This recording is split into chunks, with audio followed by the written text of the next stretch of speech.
Hey guys, Mike here, the Detroit Borg, with a look at the new Google Play edition of the Sony Z Ultra. Notice they removed Xperia from this name because this is running stock Android. So Google kind of quietly launched this along with a Google Play edition of the LG G Pad 8.3. So this now joins the GS4 as well as the HTC One in the Google Play Store in these Google Play editions. Basically, these are versions of these devices running stock Android and therefore are updated more quickly than their OEM counterparts.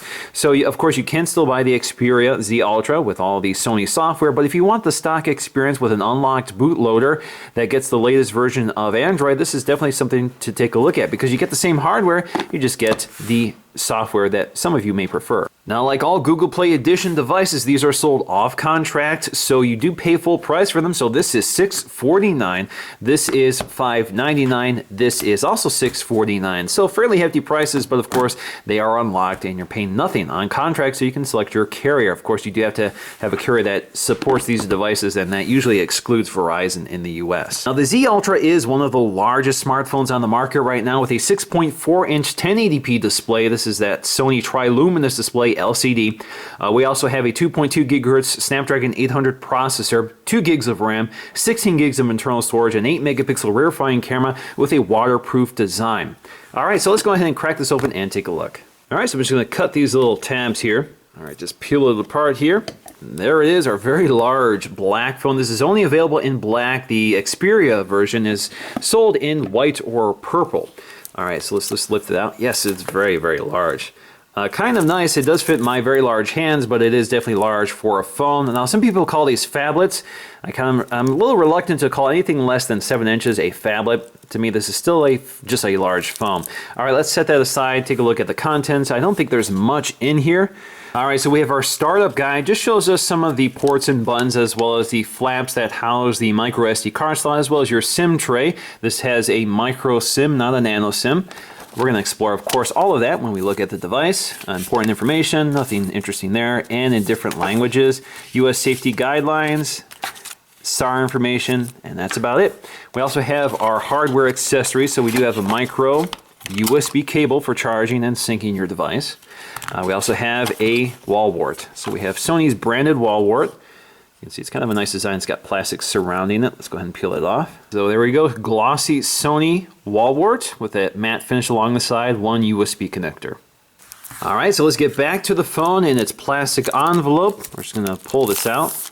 All right, so we have lots of plastic covering our device. So we have one big one covering that huge black slab on the front. Now, the plastic wrap on the back points us to some of the hidden ports, which are hidden behind flaps, including the micro USB port for charging it. It recommends a 30-minute charge before use, I suppose. We also have our flap covering the micro SD card slot as well as the SIM tray. All right, so let's go ahead and peel this off. And there we go. We have basically what looks like one piece of glass. The first thing that jumps out to me with this phone is just how thin and lightweight it is. It makes this very large phone a lot more manageable than I was imagining. So it definitely feels pretty nice in the hand, but of course it is very large. So for example, if I'm holding it comfortably, you can see that my fingers barely wrap around the front of the device. So of course, when you're handling it, you either have to use two hands, or if you're one-handing it, you kind of have to have a very light grip on it. So it makes it a little precarious to handle. Now, taking a close look at the design of the Z Ultra with that edge-to-edge front glass panel, toward the bottom, you actually see the mouthpiece, which is nicely integrated into the bezel.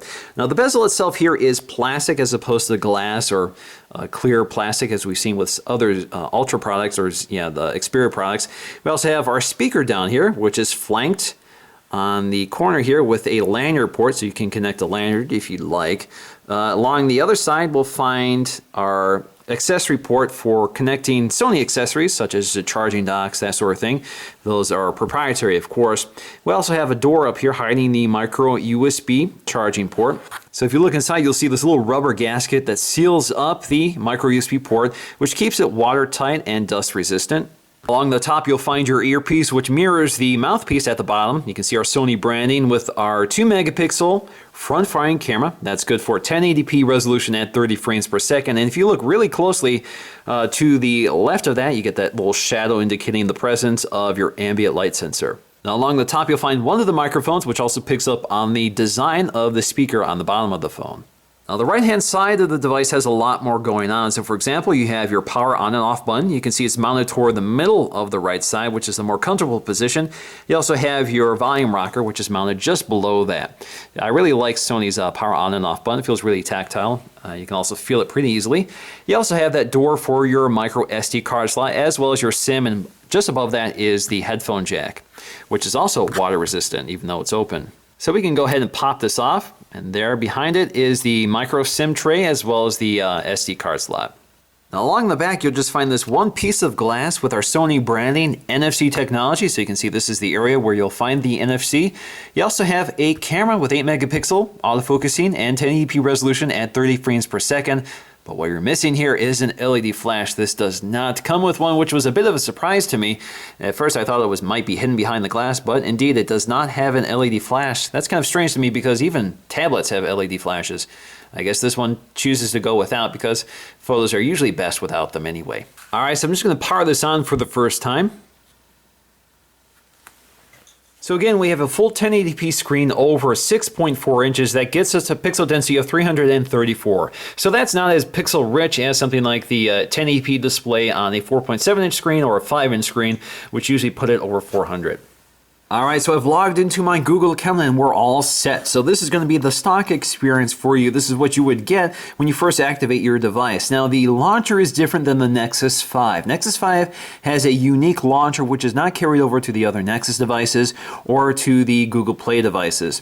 So for example, we can't swipe all the way over to get to the Google Now feature. You do have to swipe up here from the home button to get to it. Now, the great thing with the Sony Xperia Z, unlike the HTC One or the GS4, is that we do have on-screen Android controls, which mean they operate the same as any of the Nexus devices. So again, you can swipe up to get to Google Now, tap the home button to get back home. You have your recent apps, which allows you to cycle through them, and of course you do not have Close All, which tends to be a feature that Skins add, but you can quickly launch an app just like that, or you can swipe them out of the way to close them. We also have the back button, which works the same, and that's about all. So you can't tap and hold on any of these buttons for other features except for Google Now.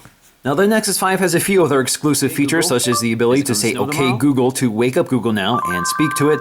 It also has transparency surrounding these Android controls as opposed to the black bar. You also have a different home screen editor. So when you tap and hold the home screen here, you get the traditional editor, while you get a full editor on the Nexus 5. Now, they have enabled landscape orientation with this device, which is unique. This is kind of similar to the Nexus 7 in many ways, unlike the other phones. So the Nexus 5, the GS4, and the HTC One Play Edition do not do this, only this phone. Now, from the lock screen, you can swipe up to get to Google Now, again, a familiar experience to any Nexus device. We also have the camera, which you can quickly toggle through by either swiping to the right. You also have a little icon here, which allows you to swipe to the right. Now, we have the standard array of Google apps in the app drawer. The only thing I've added here is Geekbench 3, so we have Hangouts, which is now our messaging app. So in fact, if you go to the home screen, you'll see that Hangouts is now integrated as your standard app, which now integrates SMS. That's all of Android 4.4 feature. We have Google Keep, Maps, News and Weather, the People app, the new phone dialer. So if you go to the phone dialer, you can see just how big the phone dialer is. It's not scaled in any way for the size of the phone. It's just basically blown up here. You also have Photos, which replaces Gallery, as well as Google Plus Photos. It's just one app now that integrates everything. We also have Google Play's, or the new Play Newsstand, which integrates all of your Google Play magazine content. We also have Quick Office, so we have a full Office suite for editing and viewing Word documents, Excel, and PowerPoint. And also you can see our new settings icon, again, all 4.4 stuff. We have YouTube, we have Google Wallet, and we do have NFC, so we do have that feature here, and we have voice search. So again, pretty standard stuff. Now, while this is mostly a stock device, there are a few features which Sony has added. So if we go to settings, we'll find two of them. So if we go to sound, we'll find sound effects. So under sound effects, we have Clear Audio Plus, which you can toggle on. Basically, that automatically optimizes sound settings for listening to music. We also have Dynamic Normalizer, which minimizes volume differences between songs or video. We also have the sound enhancement panel. So we have our equalizer, which we can adjust manually. You can also change your bass here. We also have settings, so we have even more controls here for clear stereo, clear phase, and X loud. So lots of Sony controls here. Of course, that is their important feature set. Now, for the most part, we pretty much have the same control panel that any Nexus device has. So if we go to About Phone, we'll find our Android version, Android 4.4. So you can see our little Easter egg. So if we tap and hold on that, we get an Android KitKat. Now going back to our lock screen, again, fairly stock, so we have our drop-down shade, so we can get to our notifications or jump to our settings or quick toggles. Now, if you're not familiar with Android, you can get access to your settings or quick toggles by using a two-finger gesture to swipe down as opposed to a single gesture. Now, it's not like a tablet, so for example, you can't swipe down on the right to get to your quick settings toggles like you can with larger devices. Now the Z Ultra has a really nice display. The first thing I noticed when I was using it was just how bright and vivid the colors are. The Nexus 5 can be accused of being a little washed out, but I really like the display. The Nexus 7 tends to be really bright and blue. It's a really nice display as well. It tends to be a little cleaner looking, but the colors aren't as vivid. The Z Ultra has really bright, vivid colors, so it's got a much higher color gamut than something like these other devices, a more natural look to it. So by itself, I really like the Z Ultra. I prefer it to the other devices, but when you compare them side by side, it does look more yellow. Alright, so let's go and take a look at the camera app really quickly. There's one feature obviously missing here, and that's the flash feature, which of course it does not have one. But the camera feature, again, is very standard Nexus stuff. So we have our options here, including panorama mode. We also have our photosphere mode, which allows you to take a photosphere. I'm not going to go into all of those. We have our still camera as well as our video camera. So we can go ahead and record a video, and we can stop it. So if you tap anywhere on the scene or anywhere on the screen, you can get to your settings. So we can go up to settings, we can switch the camera to the front camera, and we can change our white balance. As you can see, it drills down into your menus. So you can change it to incandescent, fluorescent, auto, daylight, or cloudy. And you can swipe down to get back to your lower level. Go back to settings, release it, takes you to your settings. So you can see you can change your video quality, your store location, as well as whether you want time-lapse active or not. You can tap here to get to settings as well. You see a little circle icon. So when you're recording, you can see it does go away. We can switch to our front camera. We can tap to focus. As you can see, you get a little focus ring indicating that it's focusing for you. And you can also tap anywhere on the scene to bring up your settings so you can enable HDR. You can also go up here to settings, and it drills down to more settings such as geolocation. You can turn on and off. And as you can see, your icons down here do adjust for that. So you can take a photo. You can pinch in and out to zoom. You get a little zoom indicator here. Of course, it's just digital zoom. And there you go. It's a pretty nice camera. Now in terms of benchmarking using Geekbench 3, we can see that the Nexus 5 and the Z Ultra score very similarly. So they both have the same Snapdragon 800 processor, same 2 gigs of RAM, so they score very close. 920 versus 912 and 2753 versus 2687, so slightly faster on the Nexus 5, which is clocked a little higher. So if we look down here, you can see 2.27 gigahertz versus 2.15. Now in terms of speed and performance, it's actually a pretty slick device here, but that's to be expected with most stock devices. Usually the bottleneck isn't the hardware, it's just the software, and Nexus devices are really highly optimized, so they work pretty well. You may have noticed some stuttering here and there throughout the filming of this video. I did notice it as well, mostly with the drop-down shade, but otherwise it moves pretty quickly. So for example, we can go to The Verge, we can quickly scroll through the entire website. It does a pretty good job. Alright, so let's go ahead and do the size comparison. So here we have the iPhone 5S, which is absolutely dwarfed here, that 4-inch screen. We also have our Galaxy Note 3, which is quite a large device, but again, dwarfed by the Z Ultra. Then we have the Nexus 5, which we already looked at, again, dwarfed. This has a 4.9-inch screen, I think. This has a 4.7-inch HTC One, and then we have the 5-inch GS4.